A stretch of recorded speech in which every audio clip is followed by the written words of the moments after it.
تنسوا الإعجاب بالفيديو والاشتراك في القناة تشجيعا لنا لنستمر بنشر المزيد إن شاء الله.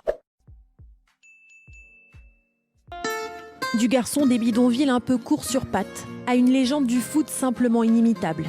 Du joueur passionné presque possédé au misanthrope colérique, la roublardise et la loyauté. À 60 ans, Maradona reste incernable. Aux yeux de tous, le grand coup d'éclat, c'est celui-ci. 22 juin 86, en quart de finale de la Coupe du Monde. Le démon Maradona marque, non pas de la tête mais de la main. Les supporters britanniques crient au vol, à la triche. Provocateur, Maradona aurait dit, c'était la main de Dieu. 3 minutes plus tard, Maradona se rachète de sa faute et marque le but du siècle.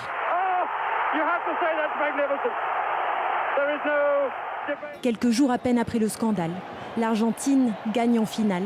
La main de Dieu brandit désormais la Coupe du Monde. Maradona devient culte.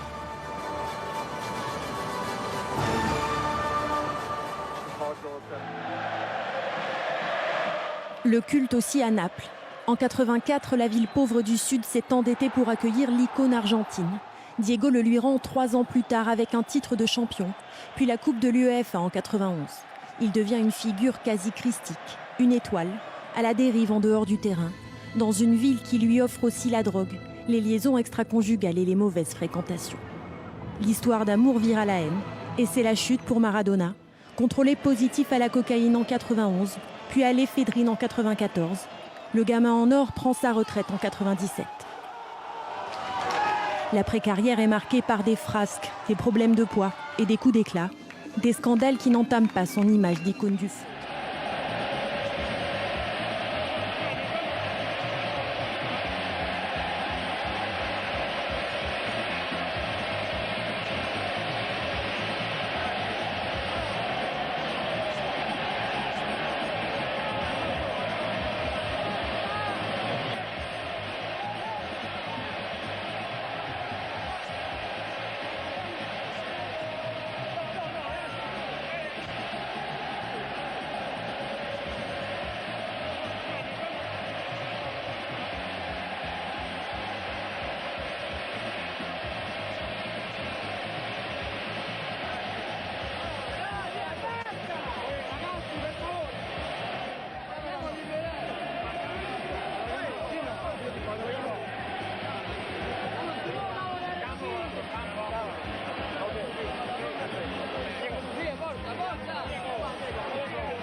No, non voglio cantare, voglio dire tutta l'allegria che sento in questo momento.